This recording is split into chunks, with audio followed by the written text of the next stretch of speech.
Awesome. Absolutely. All right.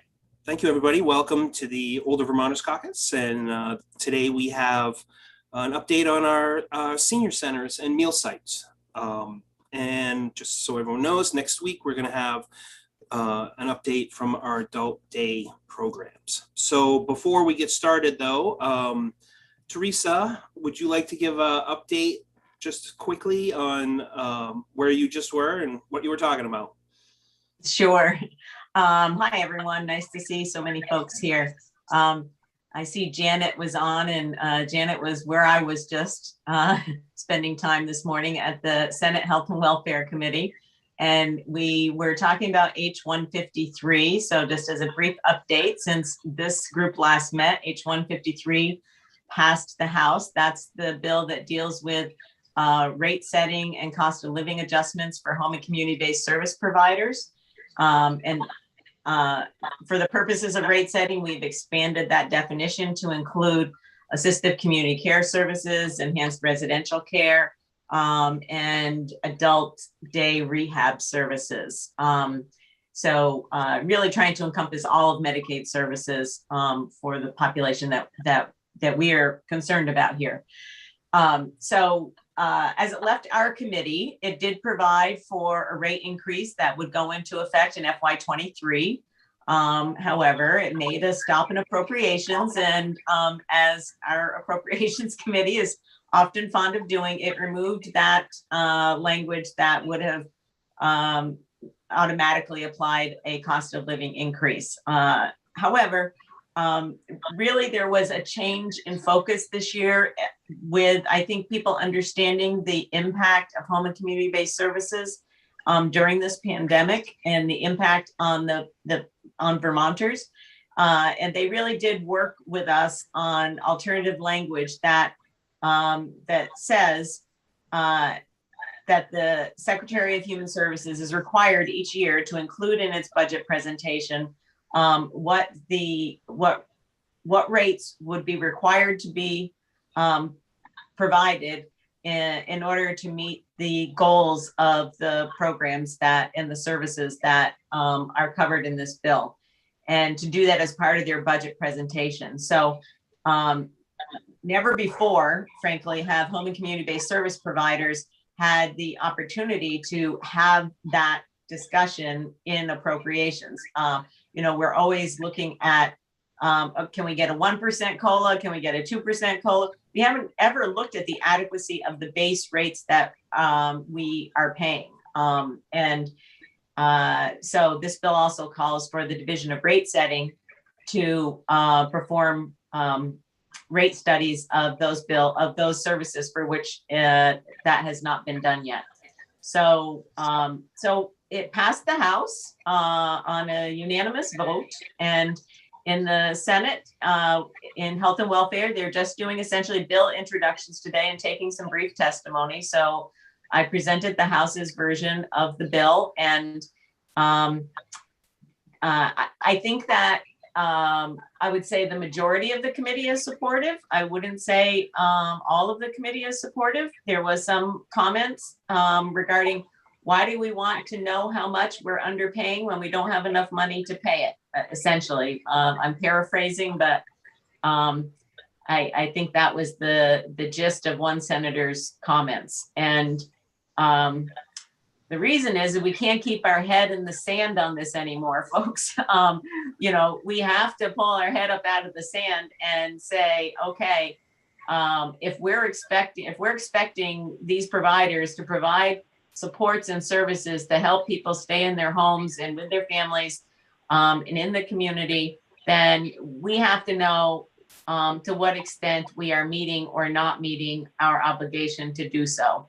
And you all know this better than anybody else, and so I don't need to continue on with that. But there were questions on the committee about whether or not since quote unquote, we cannot afford to do this, so why do we even need to know the number? That was essentially the one comment from an influential senator. So that's the update. So we will have our work cut out for us if we can get it through Senate Health and Welfare.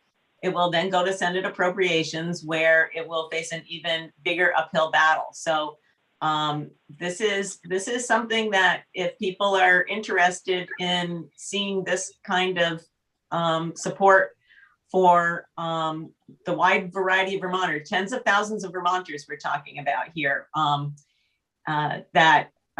you know, we will probably need some help in getting that across the finish line. Let's just put it that way.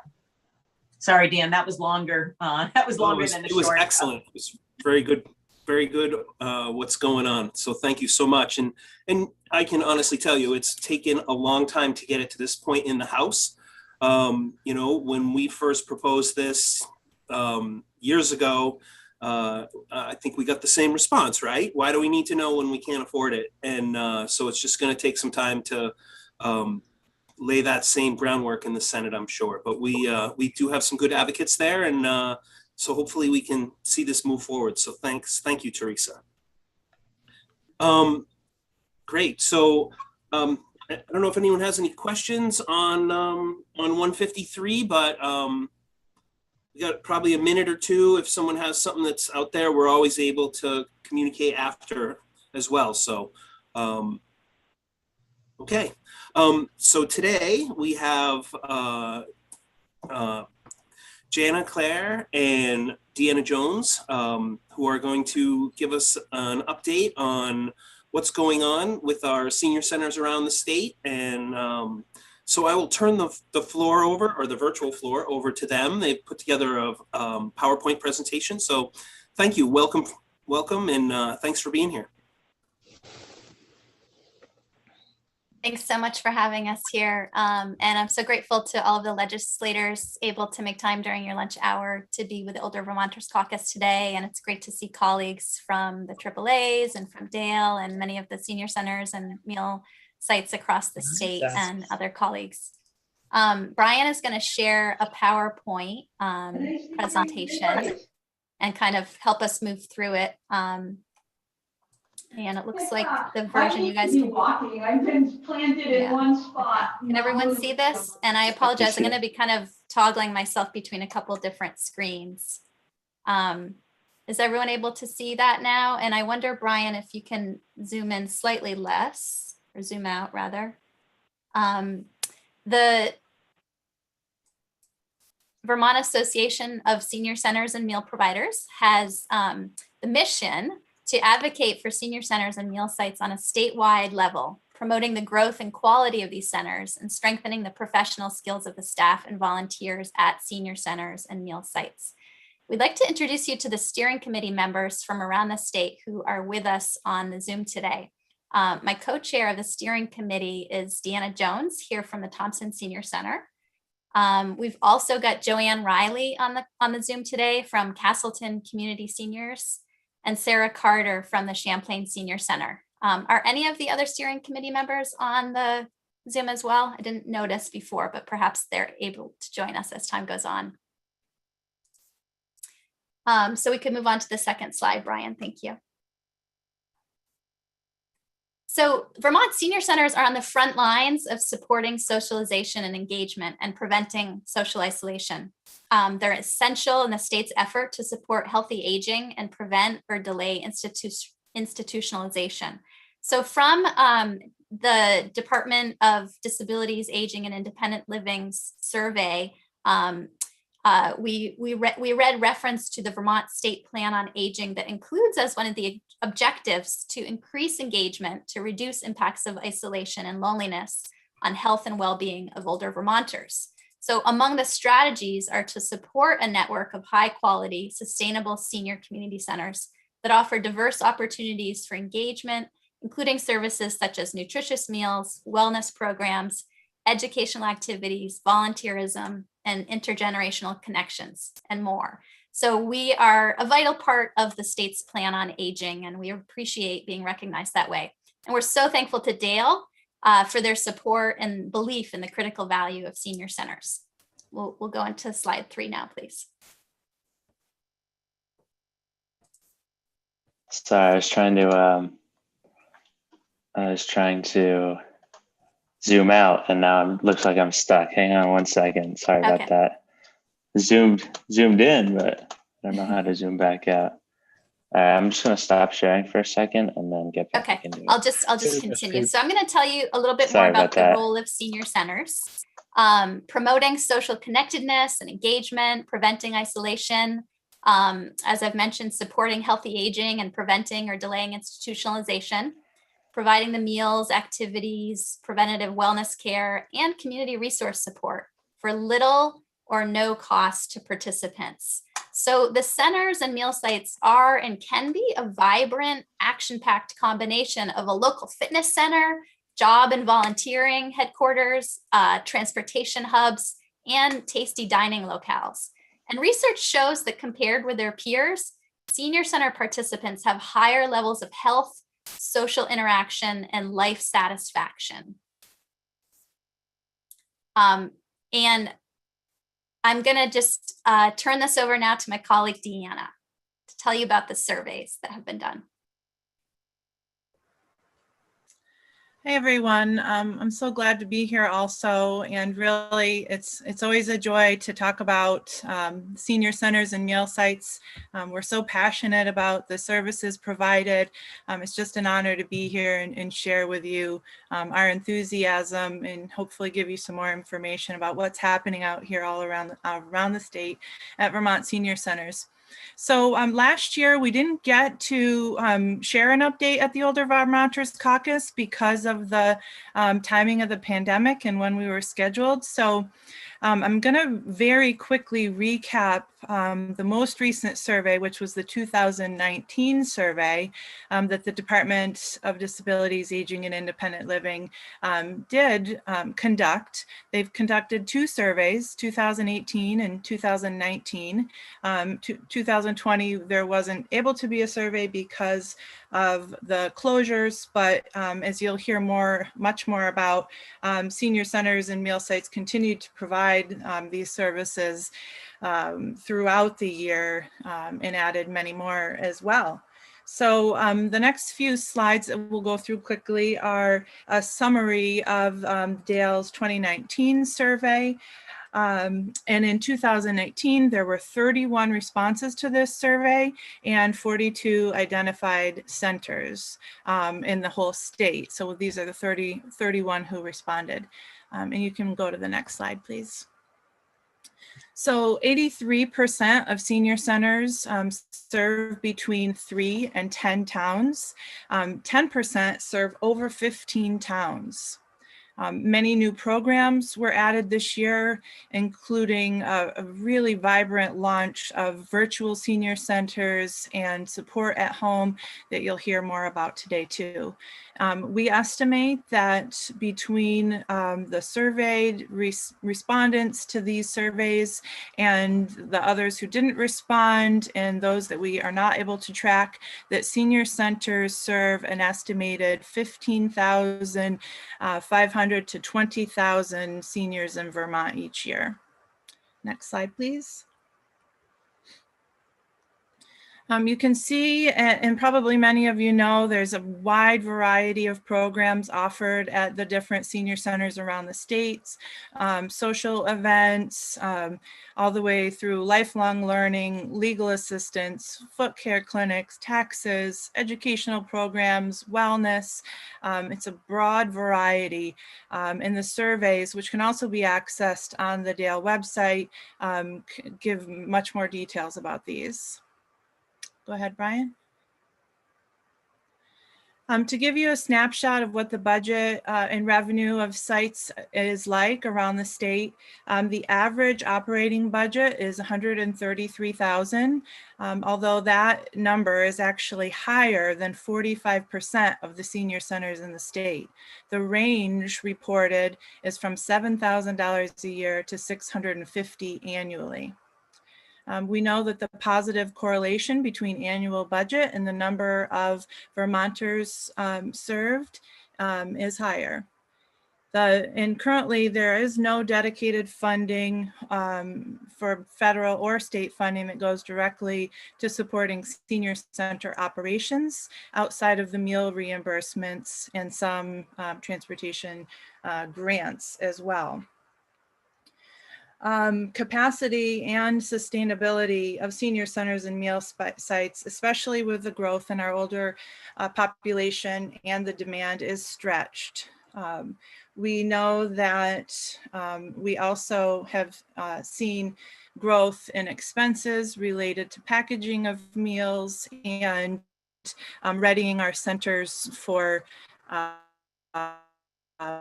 reopening in the new times of COVID and safety precautions. Next slide, please. In the survey, in 2019, 60% of senior centers reported their biggest challenges were around the cost of operating the facility, paying employees, and funding specifically. This was up from 36% in the prior survey in 2018. The sources of revenue for the senior centers around the state is the town, those that are part of town recreation departments, funding from petitioned support from their towns, donors and events, participant contributions toward the programs, area agencies on aging, through Older Americans Act, nutrition funding, and many, many foundation grants. Next slide. So with that bit of business sort of behind us, really some wonderful successes, especially over the last year. The response to the pandemic and how senior centers evolved has just been phenomenal, and you'll hear more about that. Our communities have engaged active older adults. There's a wide breadth of programming. There's significant growth at senior centers in many areas. There's many community partnerships and even more growing in the past year. Volunteer engagement, it feels like it's at an all-time high, certainly. And all of those successes, in spite of many challenges, specifically around financing, as you've already heard. Transportation in some areas is a real challenge if there's not public transportation, physical space to manage the growth, our aging volunteer base and staffing, and definitely staff turnover is the challenge as well. Next slide, please.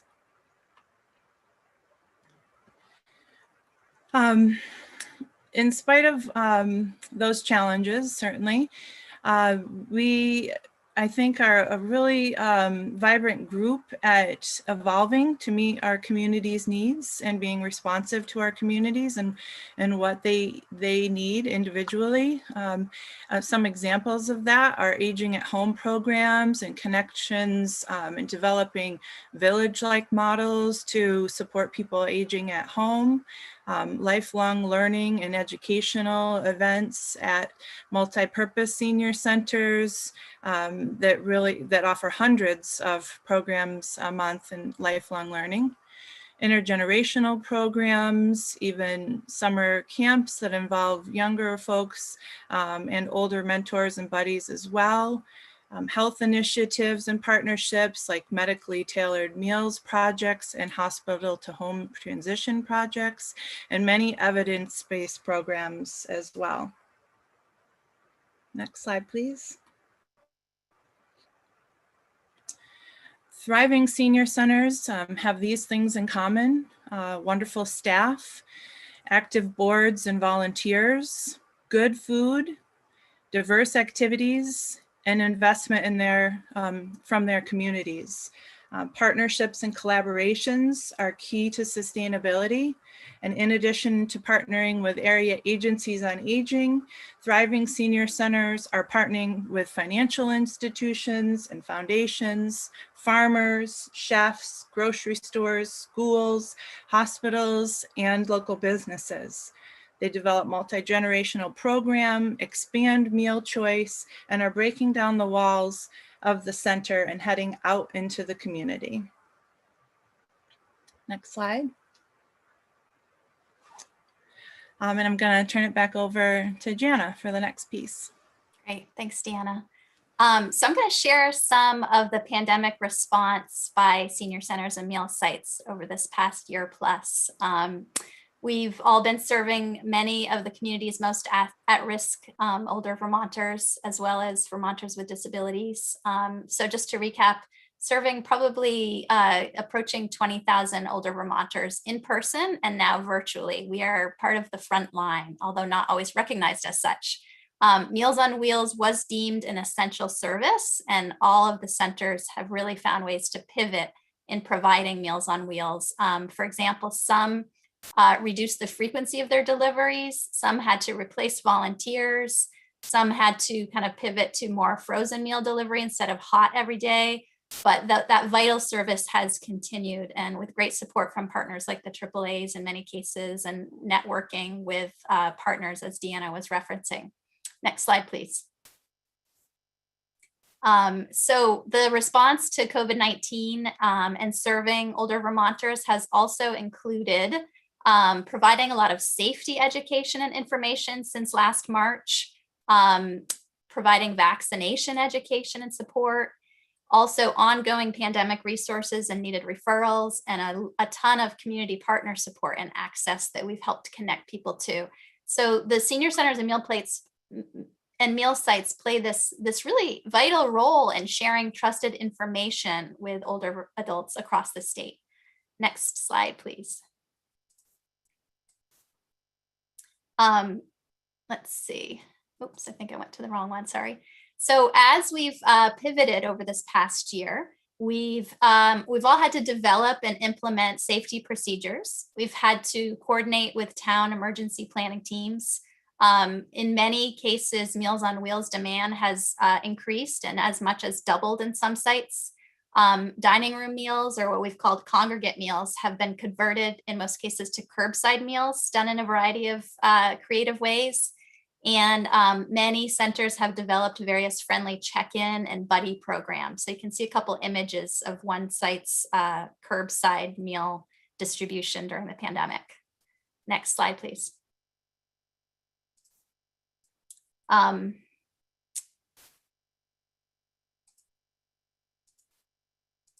So we have also, in many cases, launched virtual programs. Some centers haven't quite had the capacity to do so, but many and increasingly more centers have launched virtual programs in exercise and movement, in creative arts, technology training, foreign languages, all kinds of lifelong learning like film and music appreciation and history. There's also been nutrition and wellness education provided virtually. The technology training provided by many of the centers has allowed older adults to connect with these virtual programs, as well as to connect with others in their community and families. So for example, our site has been hosting twice monthly Zoom trainings provided by an AmeriCorps member. And we're this coming month going to be adding a sort of Zoom 201 level to enhance people's skills who are already basically equipped for it.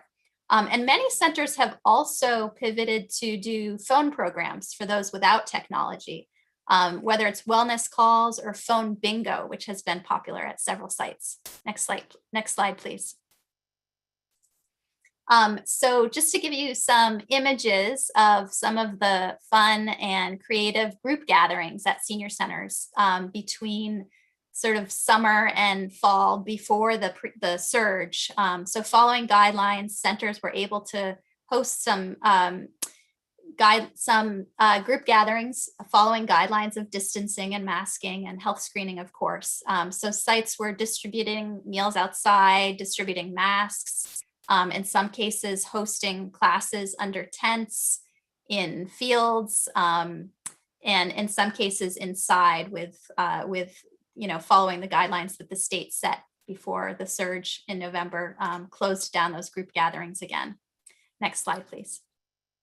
And before I continue, I was just going to ask if any of the others steering committee members or senior center staff and volunteers on the caucus call today want to share examples from your community about what your pandemic response activities have looked like.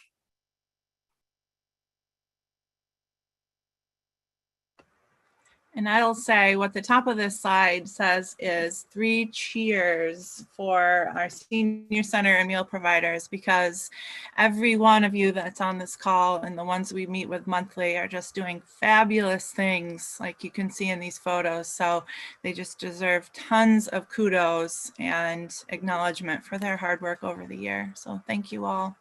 Yeah, I'll just share absolutely. from our local, there's been a lot of appreciation on Front Porch Forum for particularly the home delivered meals. And there's also been, back last summer and fall, a number of drive-by birthday parties, led by fire engines and, trails of well-wishing cars, for milestone birthdays like 80th and 90th and things like that. So certainly community members have been supporting the our senior centers, and I think those that rely on some support from local budgets, I know my community supported our senior center through that process as well. But a lot of appreciation for the home delivered meals in our community being expressed.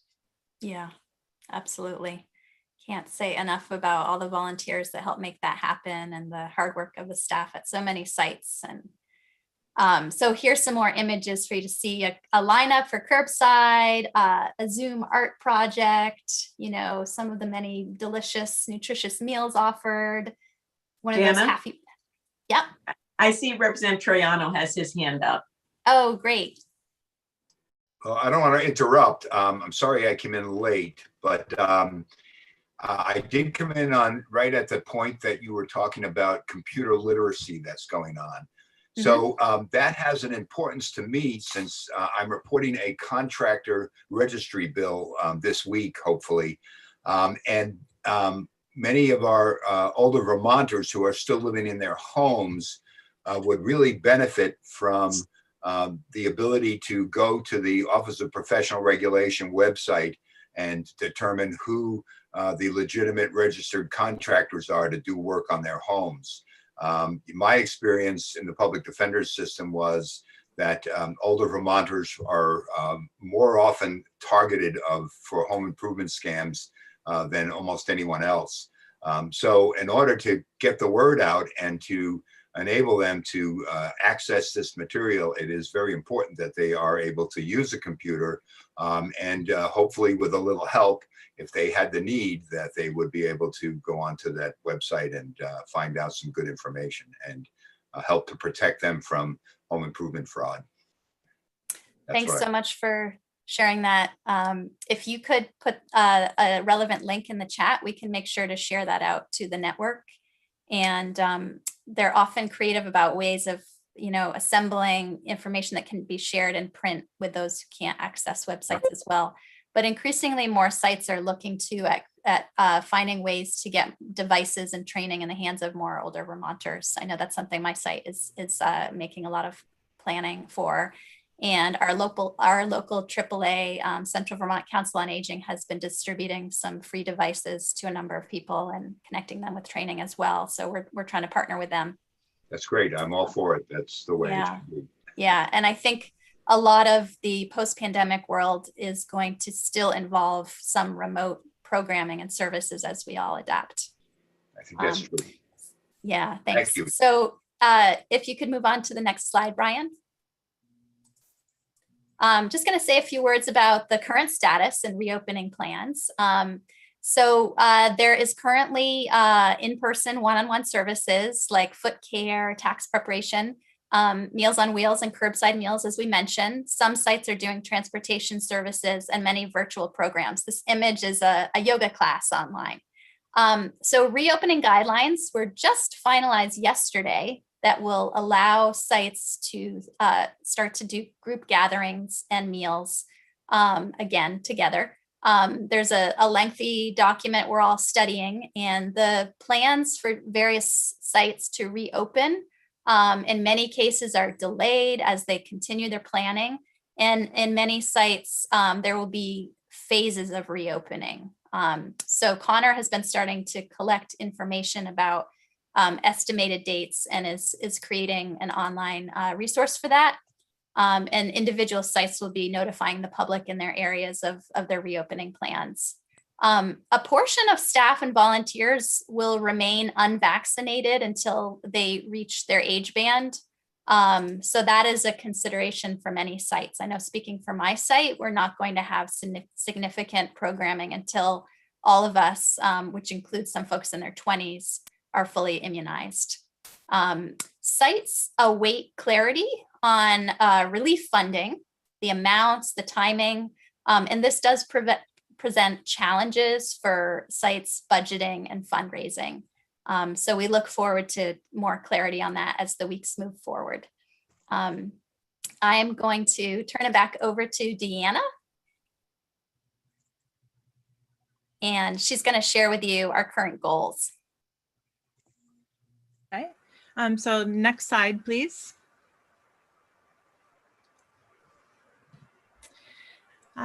So in closing here, before we take questions, I'm going to jump back to the VAS Camp, your Association of Senior Centers and Meal Providers goals for the year.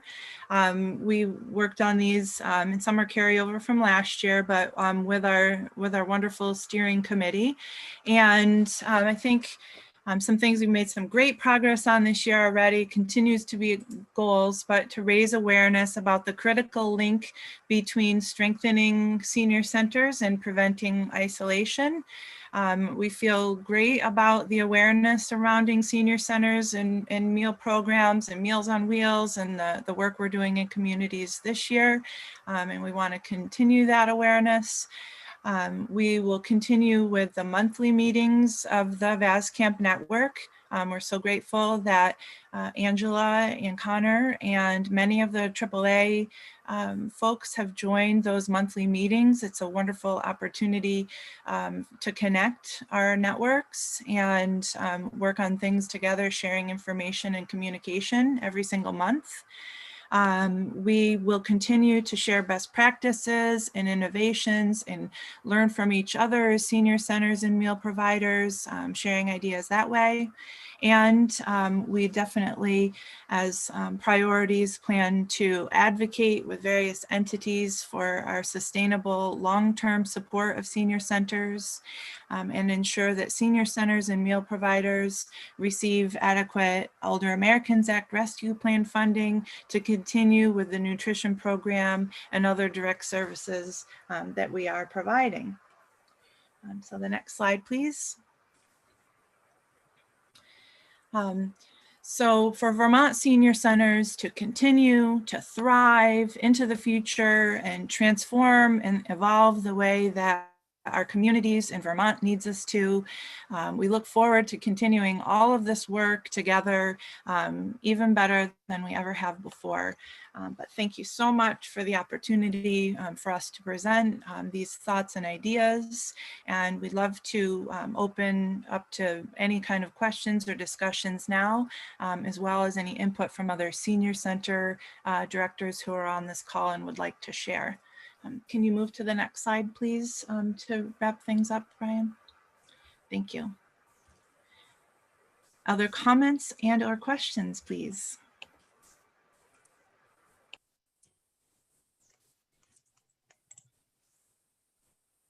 Can we take down the presentation so we can see each other better? That would be great. There we go.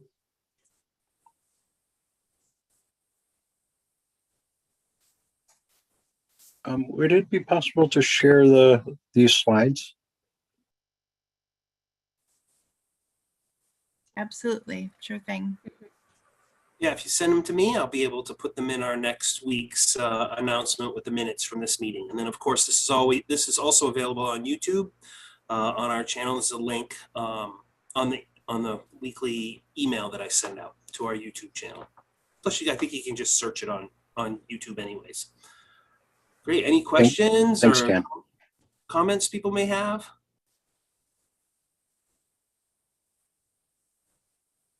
I'd like to comment. Hi, this is Laura Valcour from Northeast Kingdom. And I want to thank Jana and Deanna for presenting so well. That really covers the wide variety of services that are offered, and the goals were in alignment with our AAAs as well. It is invaluable, these partnerships that we share throughout the community. And I really wanted to share a few things that we are doing up in NEK. And one challenge that I know that well, actually two challenges I can think of off the top of my head.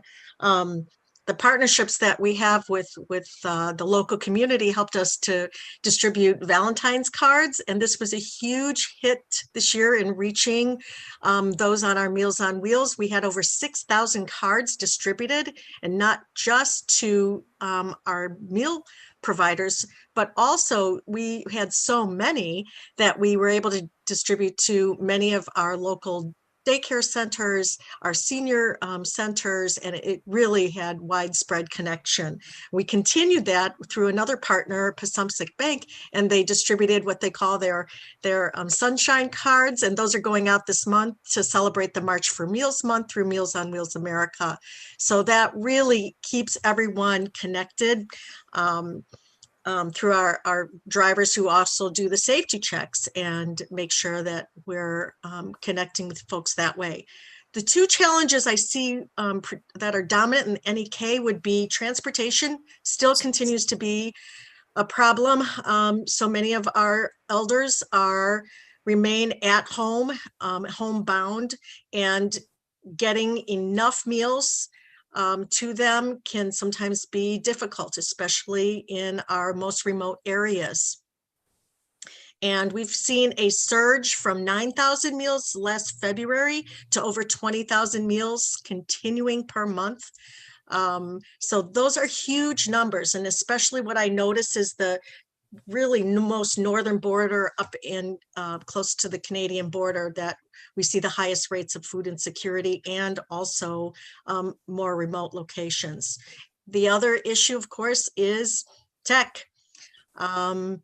We've got quite a few Vermonters who want to stay on the phone, and they don't necessarily always have Wi-Fi access in their communities to get the tech where we need to. So we can't do training without the service. So thank you. Thank you for listening. And thanks again for taking our concerns into consideration. Appreciate it. Thank you so much, Laura. I think, you mentioned a great point about how complex a web it can be for people to access technology, because it's not just having a device, but having broadband connection as well as training ability. And so we know that there's so much more to do to progress this, and that it's really going to benefit people to be able to do more telehealth going forward as well.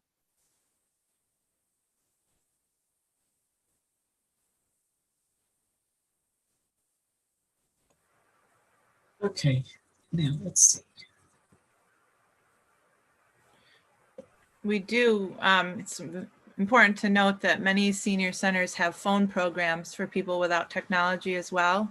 It's a good example of the creativity and determination to stay connected with people at home through coffee chats and bingo on the phone and friend buddy programs throughout the state.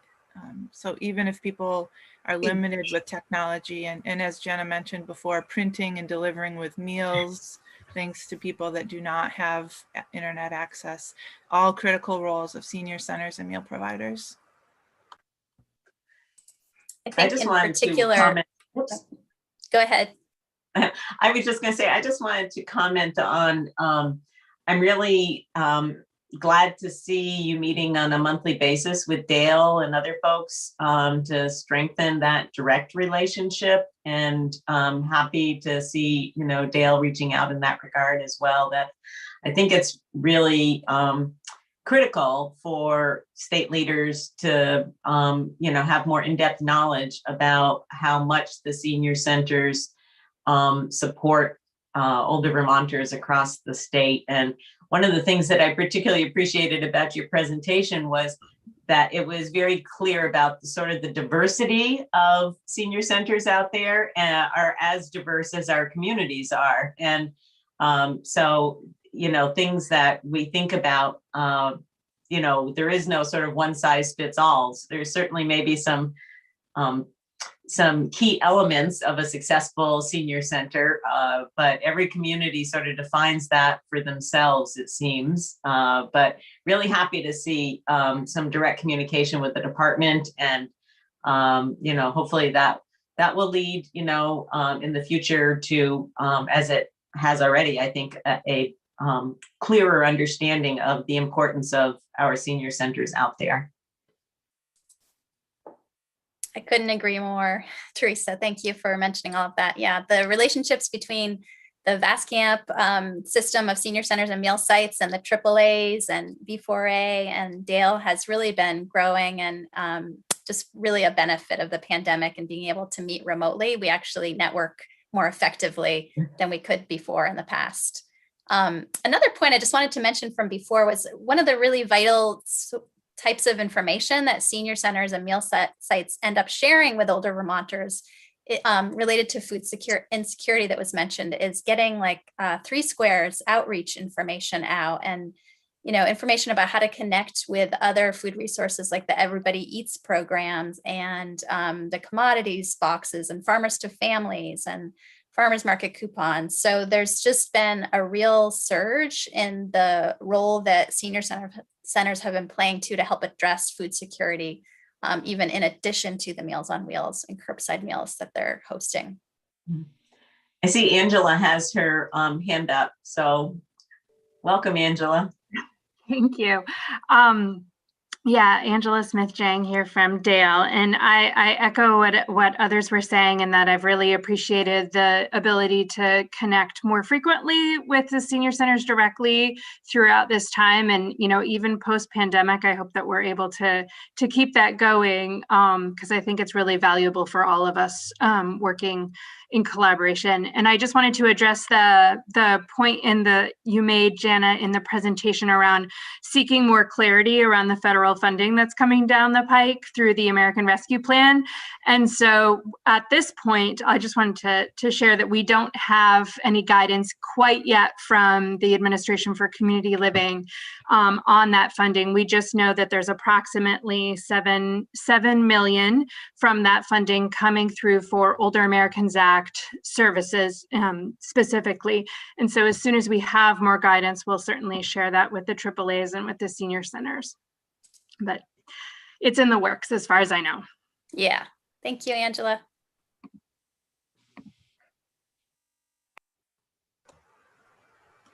Great. So any other questions or comments? All right. Excellent job. Thank you so much for joining us today. Really appreciate it. And like I said, next week, we're going to be meeting around the Adult Day program. So hope to see you all back there. And unless anyone has anything they want to bring up for discussion here. All right. Well, great. Thank you, everybody, for joining us today. And thank you for presenting. So perfect. Thank you all.